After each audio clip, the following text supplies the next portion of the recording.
Meus amados irmãos, chegou o momento da uma reflexão assim, rapidinha. O que significa vontade permissiva de Deus? Se me ajude aí que eu sei o que é a vontade de Deus e eu sei o que é a permissão de Deus. Nem tudo que acontece é a vontade de Deus, não. Mas tudo que acontece é a permissão de Deus. Porque nada, absolutamente nada acontece sem a permissão de Deus. Nada. Nenhuma catástrofe, nenhuma pandemia, nada, exclusivamente nada acontece sem a permissão de Deus. Então, aquele candidato só vai ser eleito com a permissão de... Não significa que seja a vontade de Deus. Daniel não se candidatou e Deus colocou lá. José não se candidatou e Deus colocou lá. Então, irmão, nenhum vai para lá. Não significa que vai para lá porque é a vontade de Deus. Não. Significa que é a permissão de Deus. Porque quando Deus quer colocar alguém lá, você não precisa nem se candidatar, não. Ele coloca. Mas, irmão, ele coloca. Não me pergunte a fórmula como ele coloca lá. Mas ele coloca. Daniel foi de uma forma, José foi de outra. Mas se Deus quiser alguém lá, aí ele coloca. Só vai para lá com a permissão dele. Entendeu? Confia em Deus, que Ele sempre te ouvirá. Confia em Deus, que Ele nunca falhará.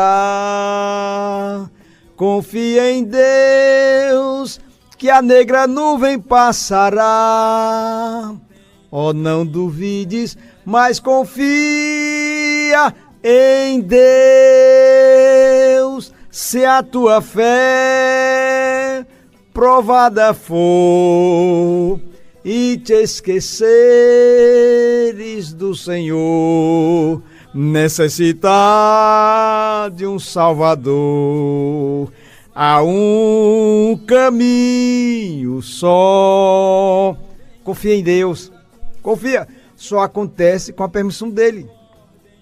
Olha, irmão, isso é uma das virtudes que eu tenho guardado dentro de mim. É que nada acontece com a minha vida sem a permissão dele. Infartei, mas ele não quis que eu fosse naquele dia. Aqui estou. A qualquer momento posso ir. Somos passageiros, entenda isso. Você é passageiro, a sua enfermidade é passageira. Nós vamos embora, nós viemos e vamos voltar para nossa casa. Mas uma coisa nós temos, uma convicção que o nosso nome está escrito no livro da vida, irmão. O ímpio não entende isso, ele fica meio que perturbado. O dinheiro não compra, irmão. A consciência tranquila é o melhor travesseiro para se dormir. O crente com a consciência pesada, eu duvido que ele durma. Mas o melhor travesseiro para qualquer ser humano é a consciência tranquila.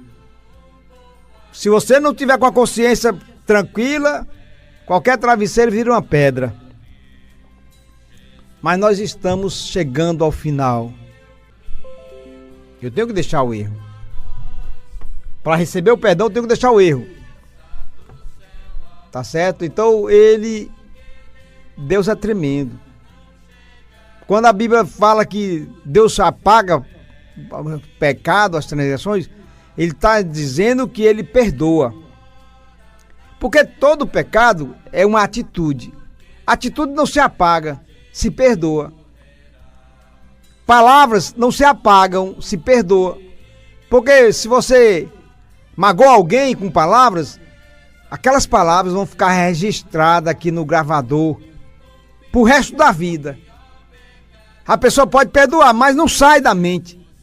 Ah, como seria bom se a gente pudesse esquecer as mágoas, arrancar daqui da memória, irmão. Mas não tem como esquecer. São atitudes que ferem, que ficam marcadas pro resto da vida. Perdoar não é apagar, como alguém inventa. Quem perdoa esquece, não tem como esquecer.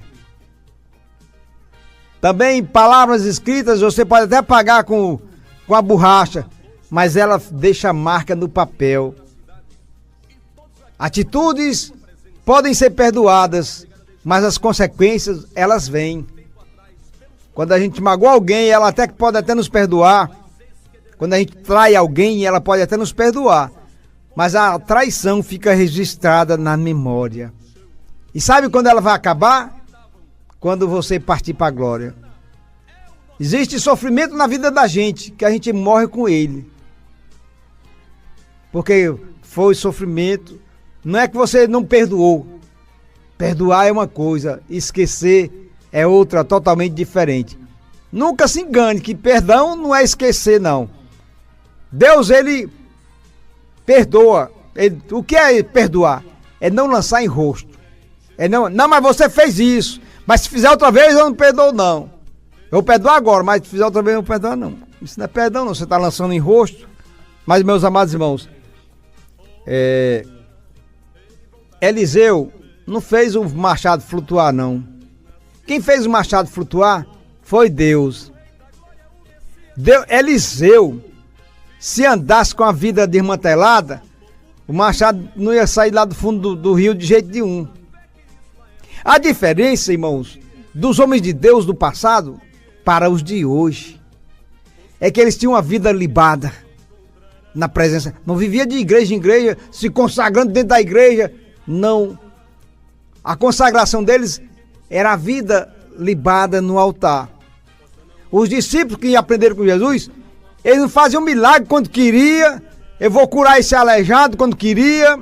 Eu vou fazer maravilha aqui porque eu sou homem de Deus. Não, a Bíblia diz que eles ministravam a palavra e os milagres aconteciam.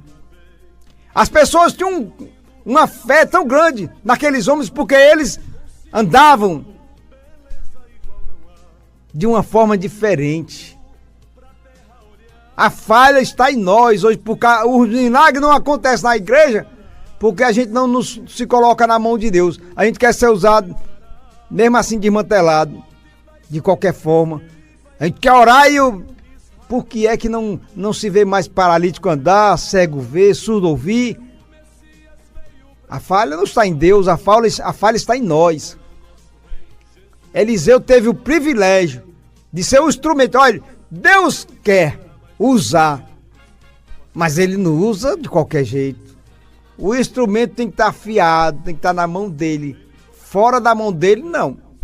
Mas ele pode usar? Pode. Ele pode usar um crente desmantelado? Pode, porque o que é que Deus não pode? É pecar. É isso aí, não. Mas me diga uma coisa, fora isso, que ele não pode fazer. Portanto, a falha está em nós, crentes da atualidade, que nos acostumamos a brincar com o pecado. Nos acostumamos. Porque a mesma falha de Adão, descobrimos que a gente não morre na hora, não. Que se a gente pecar, a gente não morre. Mas Deus não estava dizendo que Adão, tu vai morrer no mesmo dia. Fisicamente não, Adão. Tu vai perder o que tu tem de melhor, a comunhão comigo. Tu vai perder tudo isso aqui, Adão. A tua vida vai ficar ruim, Adão. Mas o capeta não disse isso para Adão. Não, bestado, tu não vai morrer, não. Tu vai ficar inteligente, sabido. Colossenses capítulo 3. Mortificai. É uma ordem, irmão. E não é Deus que vai me mortificar. Mortificar as minhas obras. Mortificai, pois, os vossos membros que estão sobre a terra. E aí ele vai dizendo tudo aquilo. Prostituição, impureza, apetite desordenado, concupiscência, avareza, idolatria, pelas quais vem a ira de Deus sobre os filhos da desobediência. Nas quais também eu, em outro tempo, andaste quando vivias nelas. Mas agora os despojai-vos também de tudo, da ira, da cólera, da maledicência, da malícia, das palavras torpes da vossa boca. Não mentais uns aos outros, pois que já vos despiste do velho homem com os seus feitos, e vos revestiste do novo que se renova para o conhecimento segundo a imagem daquele que o criou. Onde não há grego nem judeu, circuncisão nem incircuncisão, bárbaro, cita, servo ou livre. Mas Cristo é tudo em todos. Revestido, pois, como eleito de Deus, santos e amados, de entranhas de misericórdia e de benignidade, humildade, mansidão e longanimidade, suportando-vos uns aos outros e perdoando-vos uns aos outros, se algum tiver queixa contra outro, assim como Cristo vos perdoou, assim fazei vós também. Então eu preciso, irmão, mortificar, eu preciso me despojar, eu preciso me apresentar irreverente diante de Deus. Faz quantos anos que você não ouve uma mensagem baseada nesse texto? Porque eu quero que Deus faça maravilhas e prodígios. Ah, Senhor, vem me transformar. Como assim? Você já é transformado. Você já foi renovado. Você já foi santificado. Mas eu preciso mortificar. Porque quem está morto não peca. Por isso que a Bíblia nos orienta que nós devemos estar mortos para o pecado. Mortos para o pecado. E vivos para Deus.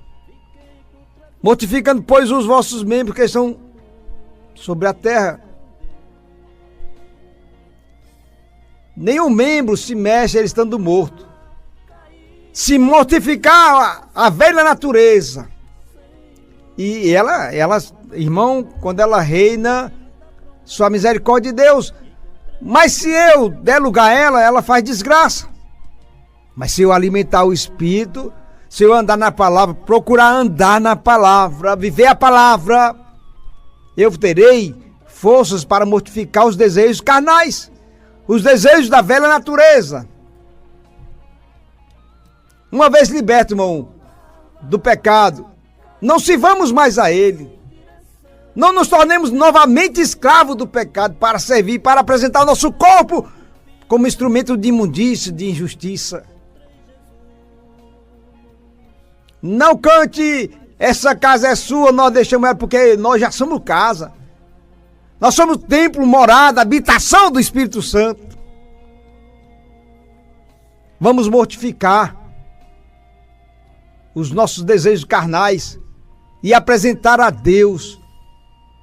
Porque a Bíblia nos orienta a andar em espírito, andar em espírito, andar em espírito. E não fareis a vontade da carne.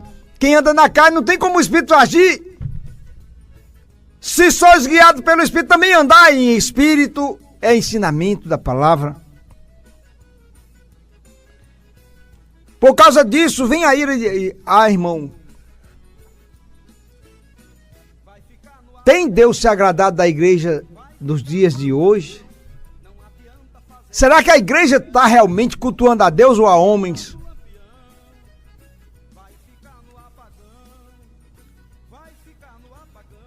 Nas quais também, noutro tempo andastes, quando vivias nela. Vivia uma vida sem conhecimento de Deus, agora uma vez conhecendo. Nós somos responsáveis, nós, não é pastor, não é Deus, não, nós, cada um individual, somos responsáveis por uma vida de santidade na presença de Deus. Sou eu que tenho que me santificar, me despojando de tudo. Despojai-vos também, vós, de tudo, de algumas coisas não é? Algumas coisas do Egito, trazendo para cá, escondendo debaixo da capa. Mais uma vez, primeiro ele manda eu mortificar os membros. Aí não é só isso, não para por aí não, aí eu tenho que me despojar dos desejos carnais, de tudo que me afasta de Deus, que afasta a minha comunhão com Deus. E são atitudes que tem que partir de nós para Deus. Não espere de Deus para você, não é você para com Deus. Porque Deus sem você, Ele continua santo. Mas eu, para me santificar, para me apresentar diante dEle, eu tenho que me despojar. Despojar também de tudo. Aí mais na frente. Não mentais uns aos outros. Graças a Deus, crente não mente não. Crente não. Crente não mente não, viu? Mente não. Pois já despiste do velho homem Vamos jogar a capa fora do velho homem. Com os seus feitos, com as suas maquiavelices, com as suas trambicagens, com os seus engodos, com os seus enganos. E vos vestiste do novo, que se renova, irmão. Temos que nos renovar a cada instante, a cada momento, do conhecimento de Deus, da revelação da palavra, que está em falta hoje em dia. É tanta revelação carnal, é tanta coisa, tanta invenção. Mas a revelação da palavra, quem dá é o Espírito Santo, que nos faz compreender a sua palavra, porque a palavra foi instruída por ele para que homens escrevessem. Revesti-vos, pois, como eleitos de Deus, santo e amado, de entranhas misericórdia. Irmão, a misericórdia tá escassez, viu? Perdoar, amar. É muito fácil condenar hoje em dia. Se o pecado é dos outros, é muito fácil. Mas quando é o meu, eu quero outra sentença. Então revesti-vos, pois, como eleitos santos. Mortificar.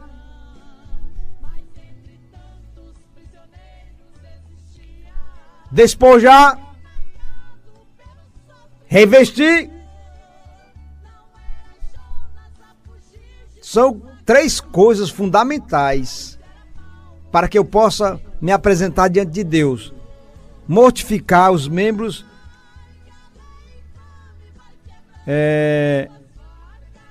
despojar de toda malícia, de tudo, não é só de algumas coisas não. E me renovar.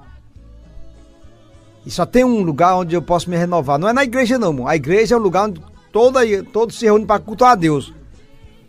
Mas é na palavra, indo à fonte. Porque tem gente que quer beber da fonte, mas não vai até ela. Quer que a fonte venha até ela. Vamos até a fonte? Vamos! Deus abençoe, amém?